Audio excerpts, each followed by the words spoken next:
Hello science.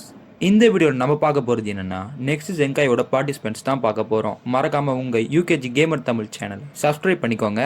வாங்க இப்போ வீடியோக்குள்ள ஸ்ட்ரைட்டாக போயிடலாம். நம்ம பார்க்க போகிற முதல் ஜென்காய் பார்ட்டிசிபென்ட் அது வேற யாரும் இல்லைங்க, அது நம்ம ஃபர்ஸ்ட் எல்எஃப் கோஜிட்டா. இந்த யூனிட் கிட்ட தாங்க மரணமா சொன்ன எல்எஃப் அனிமேஷன் இருக்கு. அது மட்டும் இல்லாமல் ஆதி காலத்திலேயே ஜென்காய் விட வேண்டிய கேரக்டருங்க இது. இவனுக்கு ஜென்காய் விட்டா கோவானுக்கு 3x ஜென்காய் பஃப் போட்டு ஆடலாங்க.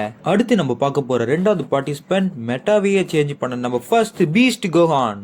இந்த யூனிட்டை பற்றி சொல்லணும்னா இவனுக்கு ஜென்காயே தேவையில்லை. இப்போ நீங்க பிவிபி எடுத்துட்டு போனாலும் தரமா அடிப்பான். அதான் இந்த பீஸ்ட் கோவானு. இவன் என்னதான் தரமா அடிச்சாலும் 2025 ஆவரேஜ் யூனிட்ஸ் கிட்ட கூட நிக்க முடியாது. ஆனா இவன் ஜென்காய் வரதுக்கு நம்ம ப்ரொடியூசர் மாமா டோஷி மனசு வச்சாதான் உண்டு. அடுத்து நம்மளோட மூன்றாவது பார்ட்டிசிபென்ட் எல்லாராலையும் ஆசையாக அழைக்கப்பட்ட ரிவைஹான் என்ற சூப்பர் சையன் ரிவைவல் கோஹான். ஒருவேளை இவனை எவனா பிவிபிக்குள்ள கொண்டு போனா சோலி முடிச்சு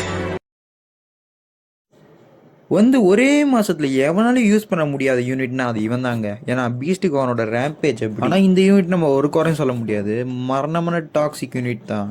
ஒரு வாட்டி ஸ்ட்ரைக்கு போட்டோன்னா வச்சான் லாக்கிங்க, அவ்வளோதான்டா வேலை முஞ்சிங்கன்ற மாதிரி இவன் பிடிச்சிட்டு போயிடுவாங்க. சரி, ஓகே சையன்ஸ், இதோட இந்த வீடியோ நம்ம முடிச்சிக்கலாம். மறக்காம எல்லாரும் சப்ஸ்கிரைப் பண்ணுறங்க. உங்கள் யூகேஜி தமிழ் கேமருக்கு நிறைய ஃபுல் சப்போர்ட்டை கொடுங்க. பாய்.